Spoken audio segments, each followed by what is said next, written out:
নমস্কার, আমি ডক্টর সুপ্রতিম ভট্টাচার্য। আমি অ্যাপোলো ক্যান্সার সেন্টার এবং অ্যাপোলো মাল্টিস্পেশালিটি হসপিটাল কনসালটেন্ট অঙ্কোসার্জন।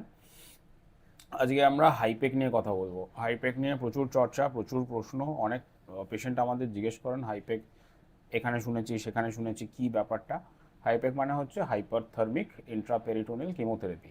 এটা কিমোথেরাপি দেওয়ার এক ধরনের পদ্ধতি, কিন্তু এটা ইনজেকশন বা সেরকম কিছুর মাধ্যমে দেওয়া হয় না, এটা অপারেশনের সঙ্গে দেওয়া হয়।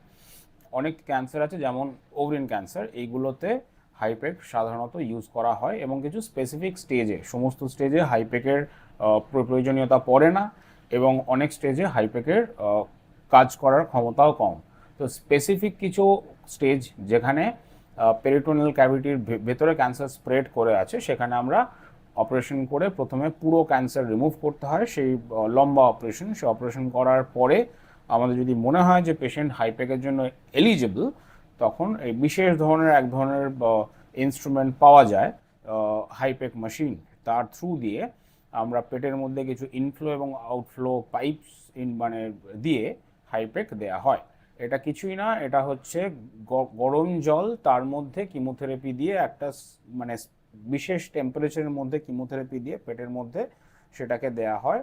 কারণ যেটা হয় সাধারণত সেটা হচ্ছে যে এই ধরনের ক্যান্সার যেগুলো পেটের ভেতরে স্প্রেড করে, এগুলো আইভি কিমোথেরাপি দিয়ে সবসময় এগুলোতে কিমোথেরাপি ডেফিনিট কনসেন্ট্রেশনে রিচ করতে পারে না। তো যার জন্য ইন্ট্রাপেরিটোনিয়াল কিমোতে দেখা যায় যে এগুলো ক্যান্সার সেল কিলিং ভালো হয়।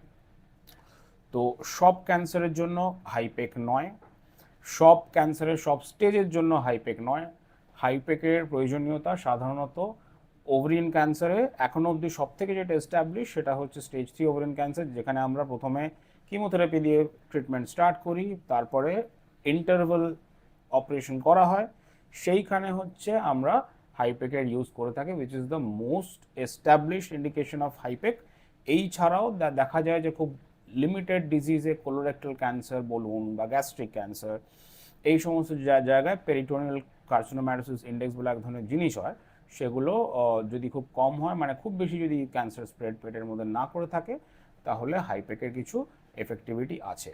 তো হাইপেকের প্রয়োজনীয়তা আপনার পেশেন্টের আছে কি নেই সেটা আপনাকে যদি জানতে হয়, তাহলে আপনার যিনি অঙ্কোসার্জন, যার আন্ডারে আপনি চিকিৎসাতে আছেন, তাকে জিজ্ঞেস করুন। সেটা আমরা স্ক্যান করে বুঝতে পারি বা অপারেশন করার সময় বোঝা সম্ভব হয়।